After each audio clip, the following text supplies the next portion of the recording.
Welcome to the WORKOLOGY podcast, where we discuss the science and art of the workplace, gain powerful insights, resources, and perspectives on the industries of human resources and recruiting. Join your host, Jessica Miller-Merrill, chief blogger of bloggingforjobs.com, for an in-depth and no-holds-barred look into the future of our most powerful business asset, the employee.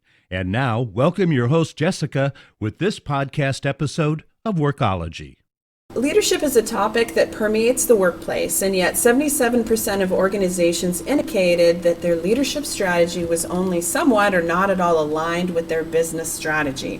Leadership is a huge area of opportunity for businesses in this competitive economy as they grow and evolve. Phil Wilson is a leadership expert. He is regularly featured in business media and has a new book out called The Approachability Playbook. Today we're going to be talking about approachable leader, qualities of leadership. Phil, welcome to the podcast. Thanks. Let's talk a little bit about leadership in business. I guess that's the million or maybe billion-dollar question. Why are we so disconnected? That's a great question. The thing that we talk about the most is something called power distance. And I don't think that leaders think nearly hard enough. And it's really almost a primal, issue where think about the fear that people in powerful positions can create with people who are in the lower power positions. And it has all kinds of implications. On the extreme negative end, it can cause people to not report safety issues, for example. When I give my keynote speeches on this, I talk about plane crashes that are caused by it, medical mistakes are caused by it. So there's just huge negative consequences to the distance or the gap between someone in a higher power position and someone in a lower power position. There's also lots of lost opportunity when you have these power distance gaps. So for example, people don't make suggestions. It decreases innovation. They're less likely to bring up something that concerns them. They don't feel safe or comfortable communicating with their boss. And eventually that can lead to the negative consequences of just, I don't feel connected and I'm leaving. So there's a lot of negative things and then loss of potential positive things that happen if that connection isn't there.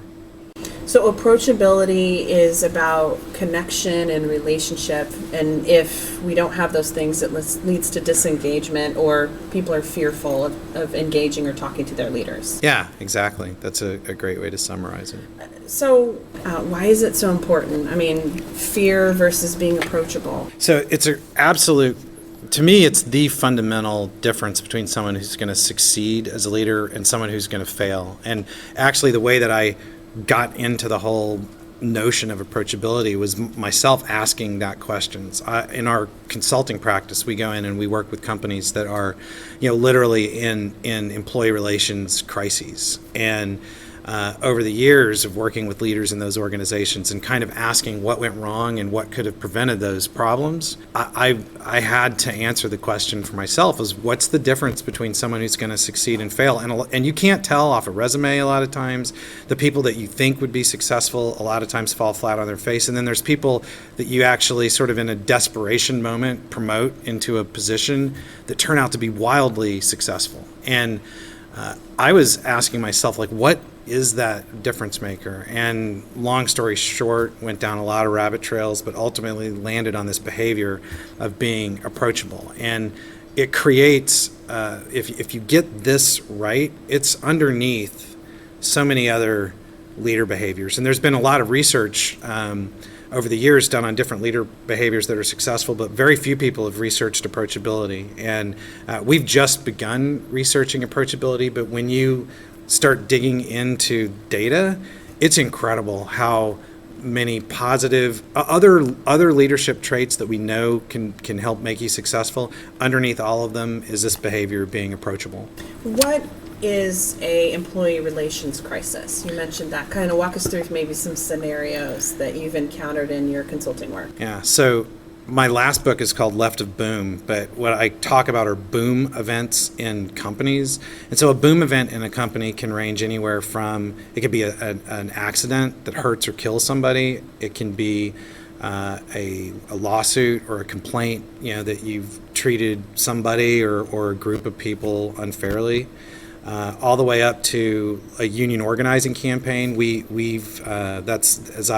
consulting business, that's where we intersect with companies most of the time.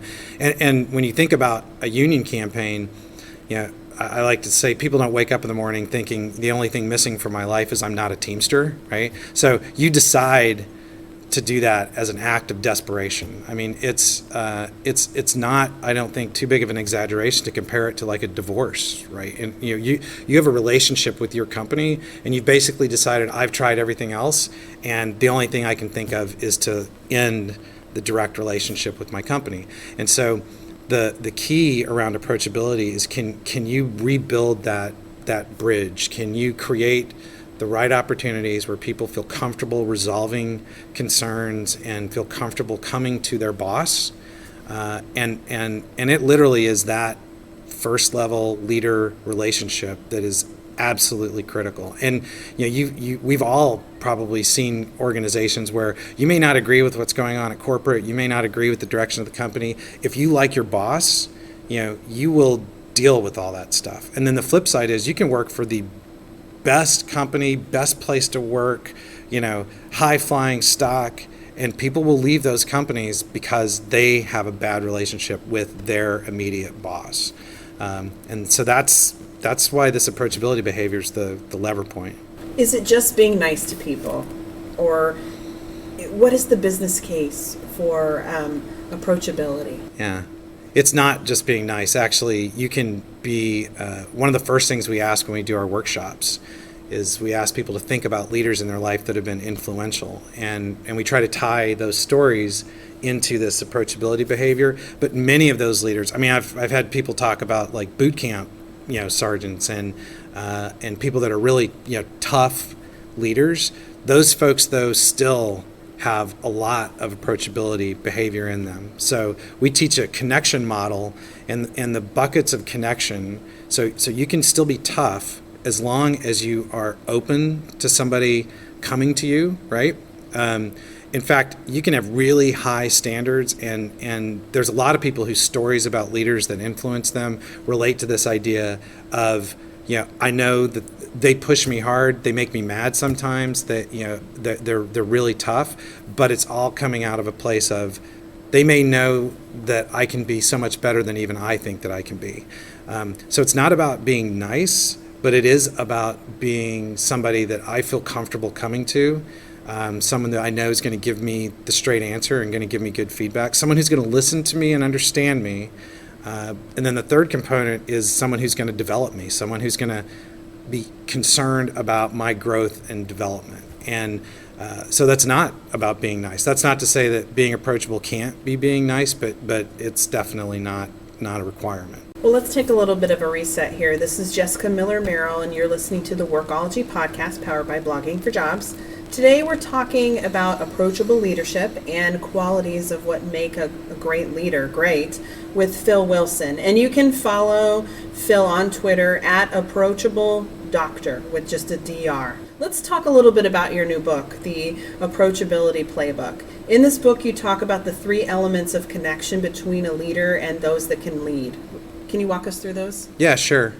Talked a little bit about this a second ago, but there's 3 buckets that we talk about. The first one is openness or welcomeness. I talk about curb appeal, right? Are you creating the kind of physical environment and also just sort of the way you behave in a way that people feel comfortable coming to you, right? So, do I look at my phone and not pay attention to you when you come to me, or do I stop and pay attention to you? So the first one's openness.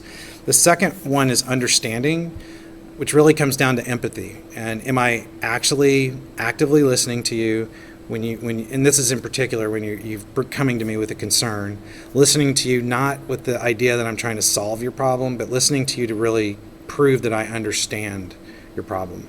You then can solve, but that's not the critical piece. The critical piece is, do I feel understood? Do I feel better when I leave than when I get there? The third part is the most important, really, over the long run. So you can get those first 2 buckets right. The third one is follow up and follow through, or support.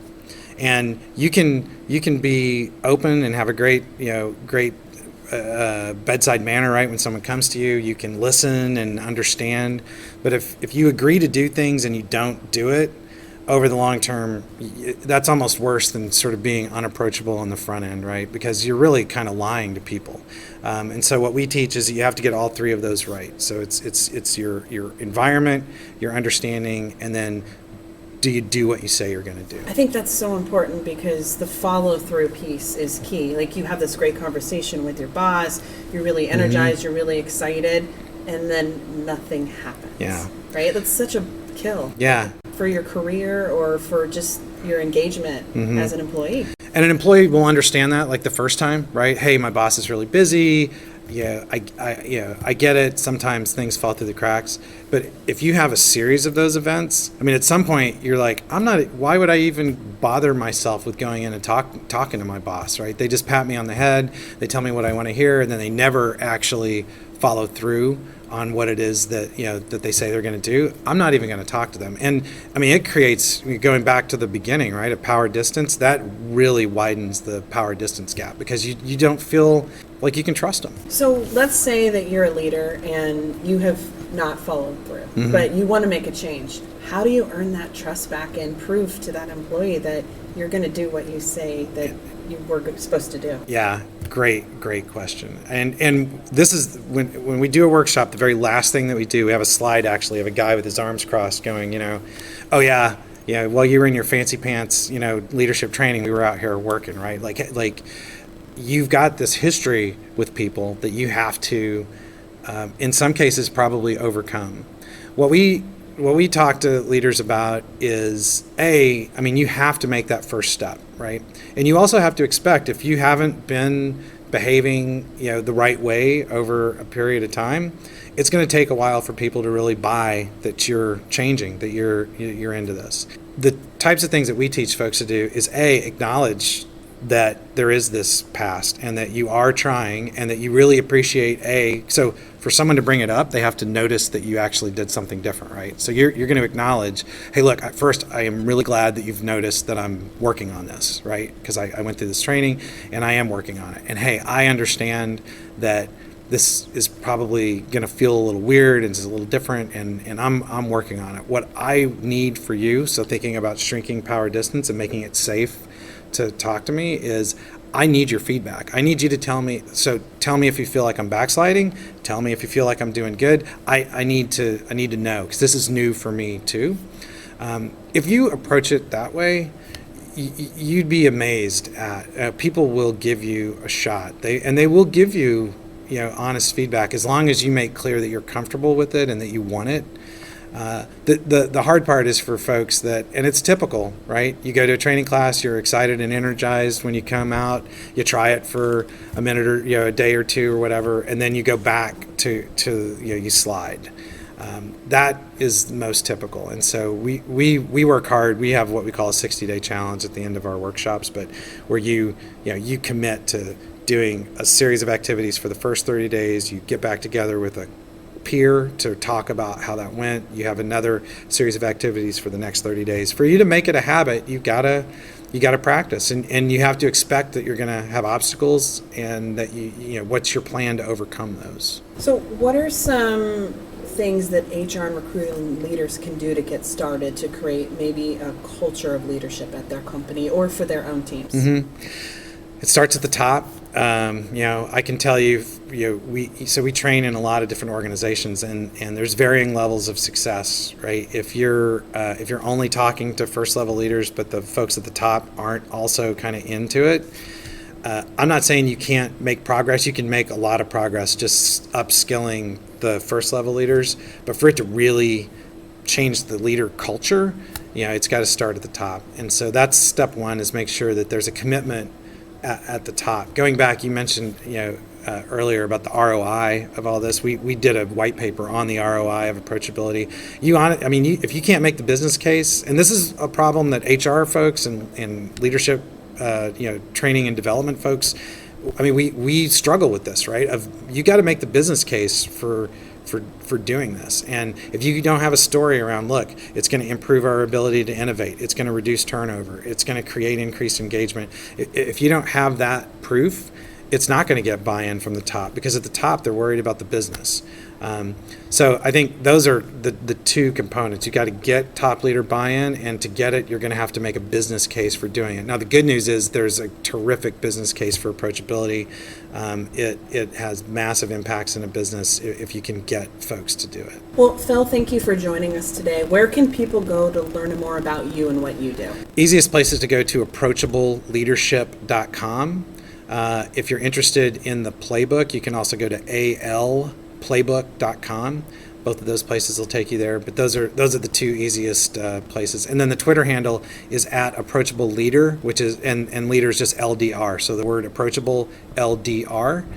Those are probably the two easiest places. Thank you for joining the Workology podcast, where we discuss the art and science of the workplace, HR, and recruitment. This is Jessica Miller-Merrill. Until next time, you can visit Blogging for Jobs to listen to all our previous Workology podcast episodes.